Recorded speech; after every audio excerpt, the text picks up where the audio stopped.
voilà ce qu'il est. Moi, je vous le dis, hein, cet homme-là, il est fou allié. Il est complètement siphonné, il est ma boule. C'est un vrai toqué. Ce pauvre oncle Edgar est toujours à la recherche d'objets étranges. Des choses du genre une pince à papier ou des trombones, ou encore un porte-manteau en métal. Ouais, ou bien une paire de vieilles chaussures en cuir marron. Il farfouille dans toutes les poubelles du quartier. Il va également visiter les dépôts d'ordures. Il n'arrête pas d'ennuyer mes autres locataires. Il ne les laisse pas tranquilles. Il leur demande des tas de choses absurdes. Des rayons de roues de bicyclette, par exemple. Et à qui les locataires viennent-ils se plaindre ensuite? Tout juste, c'est à moi. Il ne veut laisser entrer personne dans son appartement. Je suis pourtant sa nièce. Et toutes ces horreurs qu'il entasse, ça va tirer le feu dans la maison. Je redoute qu'il se blesse un jour. Lui ou d'autres personnes. À savoir, moi. Il a besoin de votre aide. Tenez, rien qu'hier, par exemple. Il voulait un yo-yo. Il le lui fallait avant 6 heures du soir. Et il y a une semaine, hein, des morceaux de poupées en celluloïd, des têtes, des jambes, je sais pas. Il faut faire quelque chose pour lui, docteur. S'il vous plaît, c'est pour sa sécurité. Et pour la nôtre.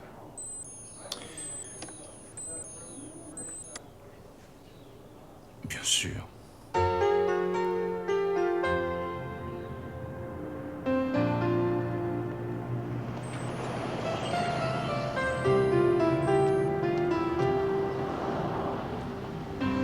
Sa sonnette ne marche pas. Ah, Madame Milligan. Il y a déjà longtemps qu'il l'a déconnecté. Il est là, dans le sous-sol. Merci beaucoup.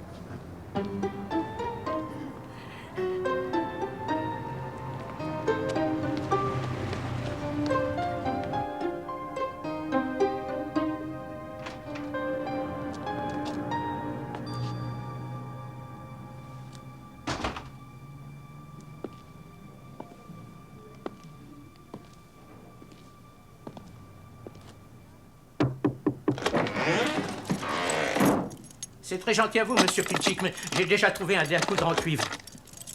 Et vous n'êtes pas monsieur Pilchick?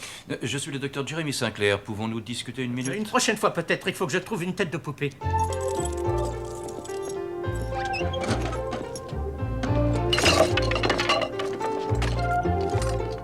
Un vieil homme, prisonnier d'un monde régi par des besoins irrationnels. Pour le docteur Jeremy Sinclair, c'est là un spectacle des plus ordinaires. Cependant, Edgar Witherspoon est un vieil homme qui sort de l'ordinaire. Détenteur d'un secret dont les constituants proviennent des 4 coins de la planète, comme le bon docteur va bientôt pouvoir le constater. Votre nièce, elle se fait du souci pour vous. Ah, c'est une fille adorable. Et vous lui direz qu'elle ne s'en fasse pas. Ça arrangera tout le monde comme ça. C'est très aimable à vous d'être venu me voir, mais vous me pardonnerez, j'ai un travail à continuer. Un travail? Il paraît que vous aimeriez savoir de quel travail il s'agit. Oui. Vous n'avez pas de chance, mon vieux. Vous n'auriez pas vu une tête de poupée? Comme celle-ci? Non, trop grande, trop brune. J'en veux une blonde. Il me la faudrait avant 5 minutes. Et pourquoi faire? Vous voudriez que Santa Barbara s'effondre dans l'océan? Non. Dans ce cas, restez à l'écart, jeune homme. Oui, poussez-vous. Voilà.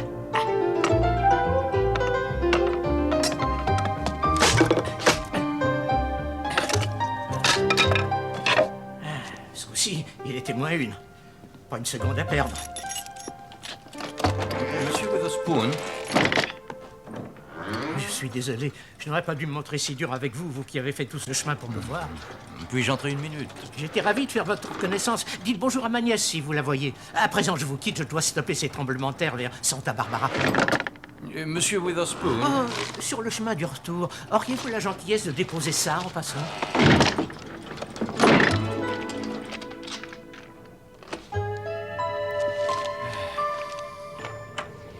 Bonjour, docteur Sinclair. Est-ce que vous avez vu oncle Edgar? Oui, ce matin. Alors? Je ne peux pas dire que nous ayons eu une conversation très longue. Mais est-ce que cela suffit, du moins pour vous rendre compte? Absolument, oui. Quoique d'un autre côté, Monsieur Witherspoon m'a l'air très dispo et pour le moins inoffensif. Inoffensif? Il embête d'une façon systématique tous les gens qu'il croise. Et il lui arrive de courir après les bennes à ordures. C'est quand même loin d'être inoffensif, tout ça. Il paraît même que quelqu'un l'a vu voler un biberon dans un landau. J'ai frémi à l'idée qu'on vienne l'arrêter dans les jours à venir. Docteur, si vous le désirez, je signerai ce qu'il faudra. Je suis prête à collaborer avec vous à n'importe quel... Je pourrais peut-être avoir une autre discussion avec votre oncle, mais plus longue cette fois. Et voir Les si... habitants de Santa Barbara ont pu ressentir une faible secousse sismique peu avant midi. Quoique l'amplitude ait suffi à ébranler la vaisselle ainsi que les nerfs de nombreuses personnes, on ne déplore Vous aucun entendez blessé. ça? Au chapitre Quoi? international, Ils viennent de parler... Ah non, excusez-moi, ce n'est rien. Je te fais avoir l'esprit ailleurs. Je vous téléphonerai au plus vite. Je vous remercie beaucoup, docteur. Soit une sinistre moyenne de près de 10 par jour. Les traditionnels règlements de compte entre bandes rivales de trafiquants.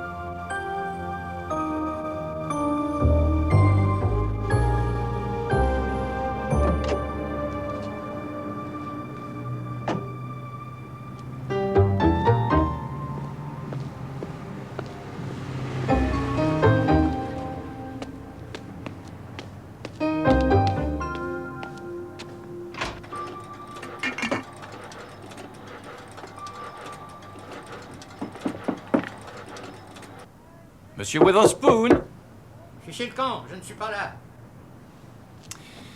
je suis le docteur Sinclair. Je suis venu vous voir il y a une semaine. Désolé, j'étais pas là non plus la semaine dernière. Monsieur Witherspoon, j'ai le droit de vous obliger à ouvrir cette porte. C'est ça que vous voulez?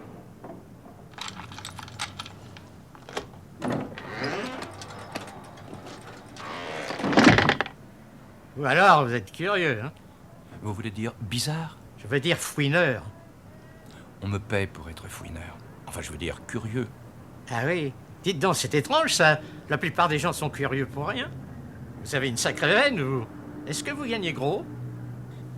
Monsieur Witherspoon, pourquoi est-ce que vous ramassez de vieilles chaussures, ou des poupées, ou des dés à coudre? Parce que je n'ai pas de quoi me payer des Goya. Quoi? Oh non, oh non. C'était chouette, mais ne vous donnez pas la peine de revenir ici. Il se peut que je le doive. Et ce ne sera pas aussi chouette la prochaine fois. Est-ce que vous comprenez, monsieur Witherspoon? Vous feriez mieux de me laisser entrer de votre plein gré. Si vous devez, vous devez.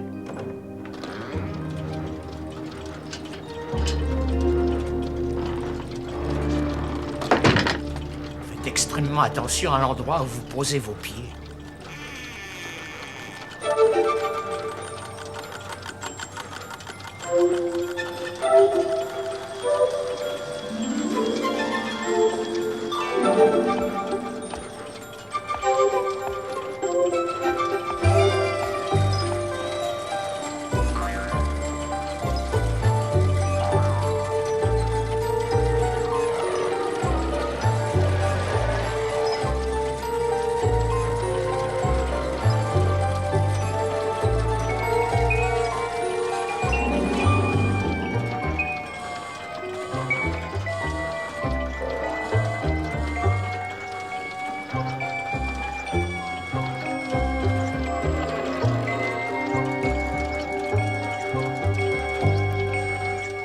Ce coup-ci, c'est passé près. Tout ça est vraiment très très intéressant, monsieur Witherspoon.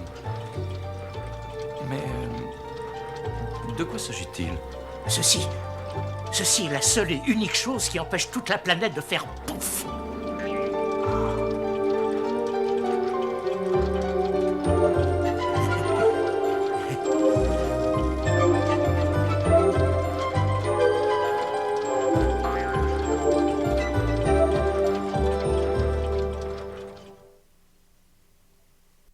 Et je voudrais être sûr de ce que vous avez dit, monsieur Witherspoon. Ainsi, ceci est ce qui doit empêcher la planète de faire pouf. Eh, ce n'est pas facile, d'autant plus que les ingrédients sont pratiquement introuvables. Où iriez-vous dénicher un cornet acoustique? Je ne sais pas. Eh bien, j'ai fini par en trouver un. Est-ce que ça vous semble dingue? Eh bien... Vous n'auriez pas une carte de visite sur vous, par hasard? Oh, si, bien sûr.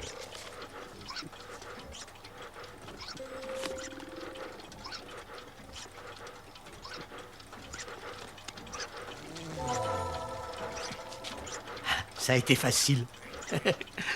Bien, eh bien, je ne vous dérangerai pas plus longtemps. Je crois que j'en ai vu plus qu'il n'était utile. Avant de faire ça, j'étais ingénieur. Je gagnais des quantités d'argent. Et j'ai pris ma retraite. La pire des bêtises que j'ai jamais faites. La vie est devenue d'un ennui à mourir. Et c'est à cette époque que la voix m'a parlé. Ah, vous entendez aussi des voix. Vous aussi? Venez, parlez-moi de tout ça. Un jour que j'étais dans le parc où je donnais à manger aux pigeons, tout d'un coup, sortant de nulle part, j'entends la voix. Je l'entends dire « Edgar, êtes-vous jamais allé en Angleterre ?» Ah, oui, pourquoi? Mais non, il ne s'agissait pas de vous, c'est ce qu'elle m'a dit. Edgar, a-t-elle dit, dans le cœur de Big Ben, il y a un balancier qui dicte à l'horloge à quelle vitesse cliqueter. Ce balancier est commandé par des poids et au sommet du poids le plus lourd, il y a un tas de pièces de cuivre et chaque fois qu'on en enlève une, l'horloge avance plus rapidement. Et en revanche, elle ralentit si on en ajoute une autre. Ces pièces sont en réalité une action presque insignifiante. Mais c'est suffisant pour que le mécanisme puisse fonctionner à merveille. Donc, ce que vous avez construit là, c'est en quelque sorte une horloge, monsieur Witherspoon. Mais non, pourquoi voudriez-vous que je construise une horloge? 3 $ dans tous les drugstores, elle ne prend pas plus de 10 secondes dans toute l'année. Quoi qu'il en soit, la voix a dit Edgar. Le monde est un endroit étrange. Là, une grande guerre, de moins importante ailleurs, des volcans qui tout d'un coup se réveillent, l'orage ou bien les tornades ou l'ouragan. Bref, une accumulation de bruit et d'ennuis de toutes sortes. Tu vas devoir fabriquer un objet qui empêche que le monde ne devienne trop déséquilibré, ou même qu'il le fasse un jour. Pouf! Ce que les pièces de monnaie font pour Big Ben, ceci le fait pour le monde. Et cette voix qui vous parle, de qui pensez-vous qu'elle provienne? Eh bien, quelquefois je pense que c'est Dieu. Et je me dis ensuite, non, Dieu aurait une voix plus grave que ça. Voulez-vous une petite prune, docteur? Non, merci. Je crois que je vais rentrer. Mais vous venez tout juste d'arriver. Oh, attention! Je n'ai aucune idée sur la façon dont ça marche. Tout ce que je sais, c'est que la voix me dicte ce qui est nécessaire et ensuite, je dois aller le chercher. Au revoir, monsieur Witherspoon. Et faites du bon travail. Et vous pourrez dire qu'il s'agit d'une sculpture, comme ça ma nièce sera rassurée. Quoi? Oh non! Si jamais vous croisez un tuba sur votre route, voulez-vous me l'apporter? J'en aurai besoin avant 2 heures.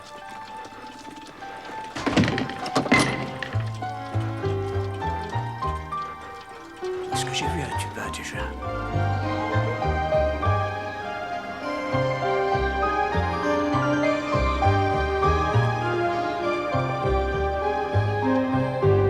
Oh, Cynthia, ne fais pas ça. Oncle Edgar, s'il te plaît. C'est juste l'affaire de 3 jours. Le temps pour qu'il t'observe, c'est Mais c'est trop long, l'équilibre doit être conservé en permanence. Monsieur Witherspoon, vous entendez des voix. Ce n'est pas normal, vous devez le comprendre. Vous aussi, vous entendez des Non, voix. on n'entend pas de voix quand on est en bonne santé. Ah oui, et la mienne, vous l'entendez? C'est tout à fait différent. Où est la différence entre une personne en bonne santé entendant une voix folle et une personne folle entendant une voix saine? Peut-être que la vérité se trouve au milieu de tout ça. Vous ignorez les risques que vous allez prendre. Et voilà, c'en est fini de Tatoa. Qu'est-ce que Tatoa? C'est une île située dans le sud du Pacifique. Dites-moi quelle heure il est. 3h17. Eh bien, à 3h17, Tatoa est passé dans l'histoire. Et c'est à cause de vous. S'il vous plaît, pendant qu'il en est encore temps. Ça me prendra des années si je dois nettoyer ces ordures. Empêchez-la de s'approcher. N'oubliez pas l'île de Tatoa. Cas typique de psychose de retraité. Et avec ça, la sensation d'être inutile.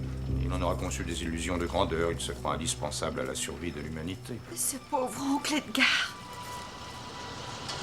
Jurez-moi que vous vous occuperez bien de lui.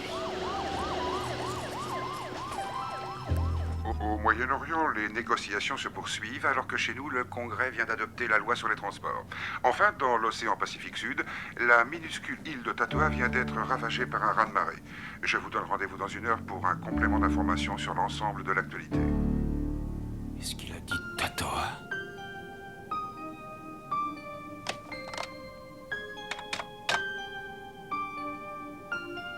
Le numéro du Chronicle, s'il vous plaît. Merci.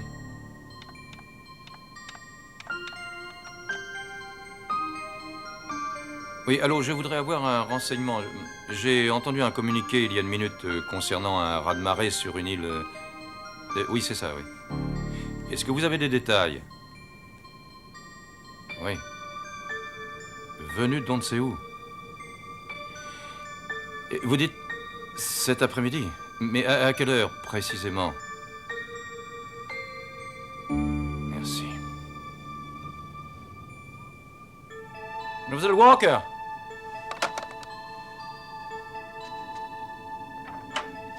Oui, docteur. Tatoa vient d'être détruite à 3h17 de l'après-midi. C'est grave. La terre a tremblé à Santa Barbara il y a à peine une semaine. Je ne peux pas laisser courir le risque. Oh mon Dieu, la logeuse. Elle va la détruire. Santa Barbara? Faites sortir Monsieur Witherspoon et ramenez-le chez lui en voiture. Faites-le et en vitesse, c'est bien compris?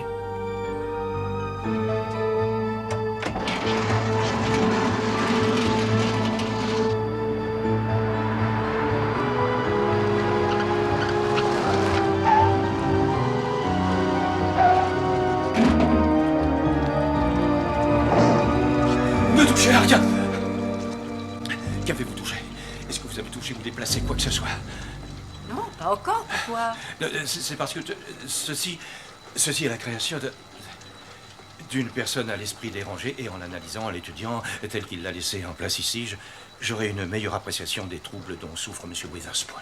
Mais il est fou, qu'est-ce que vous voulez savoir de plus? Non, ce n'est pas aussi simple que ça. Mais j'ai aucune chance de louer ce logement si j'enlève pas ces saletés.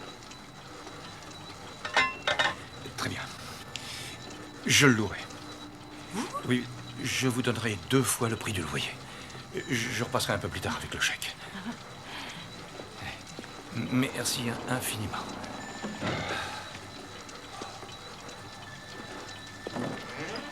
Hé, il s'est échappé. Excusez-moi. Bonjour. Monsieur Witherspoon. Monsieur Witherspoon. Il devrait peut-être appeler les flics. Non, rassurez-vous, tout se passera très bien. Au revoir, Madame Milligan.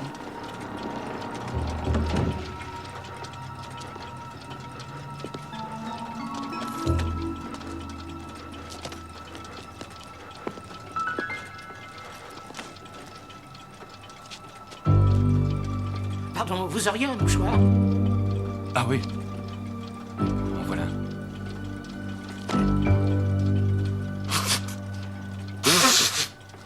Ah, c'est gentil. L'infirmière m'a habillé si vite que j'en ai oublié le mien. Monsieur Witherspoon, je ne sais comment vous présenter mes excuses, mais il faut avouer que je n'ai jamais été confronté à un cas tel que le vôtre. Bon, heureux de vous avoir rencontré. Où est-ce que vous allez? Loin. Cette fois, ça y est, ça fait longtemps que j'attendais ça. Qu'est-ce que vous faites? Pouf! La voix m'a parlé pendant que je me trouvais dans votre hôpital. Elle m'a dit, Edgar, es-tu jamais allé à Miami? J'ai répondu non, mais j'ai toujours pensé que ce serait un bel endroit où prendre sa retraite. Alors la voix a dit, vas-y Edgar, tu es libre d'y aller. Ça veut dire que tout cela ne sert à rien désormais? Bien sûr que si, c'est tout à fait essentiel, au contraire. Le monde doit être équilibré en permanence. Mais alors qui va se charger Regardez, il y a déjà des réglages à effectuer.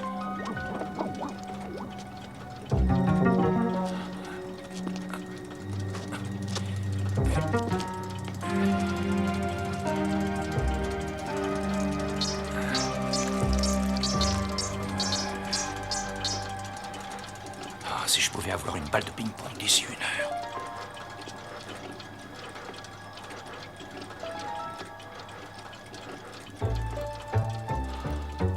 Bon, eh bien, je vois qu'on a résolu ce problème, hein. Et j'éviterais de traîner si j'étais vous. Non, impossible. Je refuse de façon catégorique de... Ne vous en faites pas, vous y trouverez de l'intérêt. Il suffit d'essayer. Un de ces jours. Et ne vous exténuez pas la tâche. Sauf bien sûr si c'est vraiment nécessaire. Monsieur Witherspoon. Monsieur Witherspoon.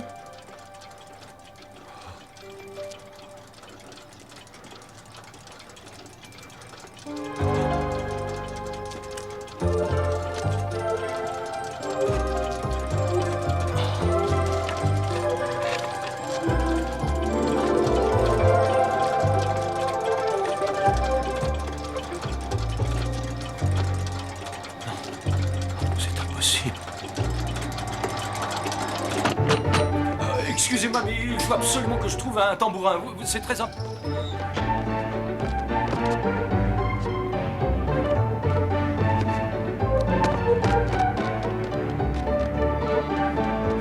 Excusez-moi, s'il vous plaît. Est-ce que vous savez où je pourrais trouver un tambourin? Si au cours des mois à venir, vous veniez à remarquer qu'il s'est produit une succession de catastrophes ou d'événements bizarres de par le monde, Tâchez de vous souvenir que le nouveau remplaçant d'Edgar Witherspoon est en train d'apprendre à effectuer des réglages délicats. Ne vous inquiétez pas, son apprentissage ne durera plus très longtemps. Et même, vous pourrez bientôt remercier ce médecin dont l'exercice est consacré au bien-être de la planète tout entière. Le docteur Jeremy Sinclair pratique une forme très particulière de médecine préventive et qui ne se rencontre que dans la 5e dimension.